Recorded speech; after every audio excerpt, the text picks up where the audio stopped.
I was recently on an amazing road trip up north in Sweden, up into Lapland and way past the Arctic Circle.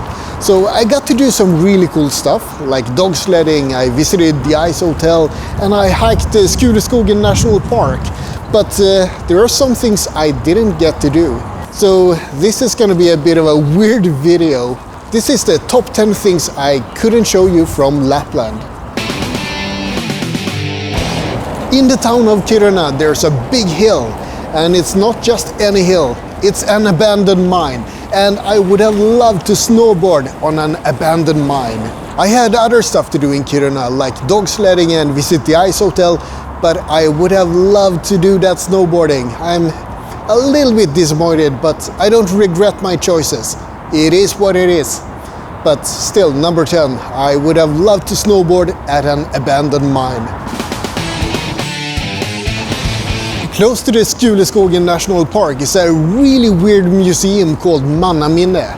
It's technically not in Lapland, but never mind, it's close enough. Manamini is a huge collection of different art installations and museums, and I hear they have some really cool stuff like a fighter plane and a subway car and different houses from Hungary and Bulgaria and parts of Sweden, and they have a technological museum, they have an agricultural museum. It just sounds so insane. I want to visit it, but guess what? It was closed. Muddus National Park is another place I really wanted to visit. It's a place filled with the swamps and mires and huge forests and waterfalls, and yeah, it sounds awesome, doesn't it? I guess it might be a good idea to visit the national park in summer instead of winter, but still, I really wanted to see it. The Tree Hotel was really cool, right?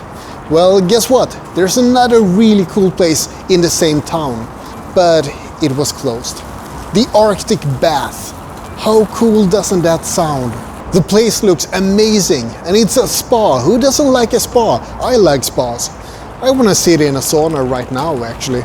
The Arctic Bath is built right on top of the river, so you can take a plunge in the river and then jump in the sauna.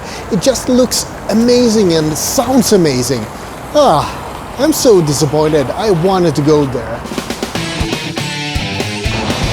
Next to the ice hotel, there's a place where you can learn about Sami culture and pet reindeer.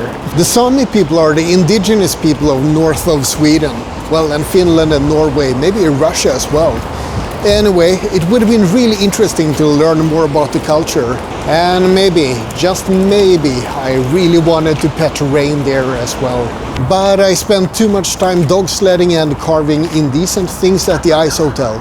So no Sami people or reindeer for me. In Kiruna and Abisko, you can try your hand at ice climbing. You get an ice axe and a rope, and you have to get up an ice wall. Now, doesn't that sound cool?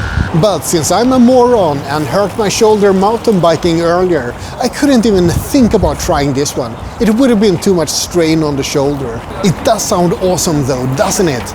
Ice climbing. I really need to try that some other time. One place I actually skipped is Malmberget. So up north, there's a lot of mining, and towns are built up around the mining industry.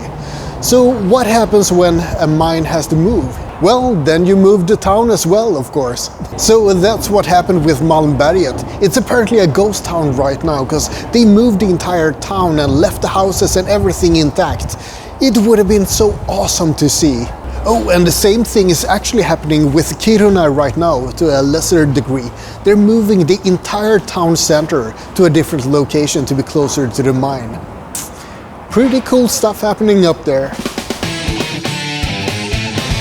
Now we're coming to the really cool stuff. So I was gonna go on an Icebreaker Cruise. I had booked it, I had prepaid, everything was in order, and it was cancelled the last week before I went there. So I would have been on the icebreaker boat, I would have plowed through the ice, I would have dipped in the freezing water, I would have learned about ice breaking. It sounds awesome. I'm a little bit disappointed about that. Bloody hell, I would have wanted to go there. The trip would have departed from the town of Luleå, but it was cancelled because it was too warm. There wasn't enough ice to make an icebreaker cruise. If you watched my video about chasing the Northern Lights, you know that that's something I really wanted to see. And I already booked a place called the Aurora Sky Station. That one cancelled in the last week as well, but I guess it's okay in retrospect, because the weather conditions were horrible. I would never have seen any Northern Lights even if I had been at the station. Still, Aurora Sky Station is one of the world's best places for viewing the Northern Lights. So I really would have wanted to go there. Now for my number one spot, what could I possibly have left? Well, it's actually snowmobiling in Abisko National Park. Abisko National Park is an amazing place with hills and mountains and enormous trails and such majestic views. And I actually did do snowmobiling there. And that is why this is in spot number one, because I have been there, I did it, it was awesome, but I can't show it. I couldn't film the snowmobile ride because my GoPro kept falling off my helmet. It's so frustrating. So there you have it. That's my top 10 list of things I didn't show you from Lapland. And with that, I'm gonna close the book on the north of Sweden. Time to focus more on the lovely Stockholm instead. Like and subscribe. But most importantly, have a great day.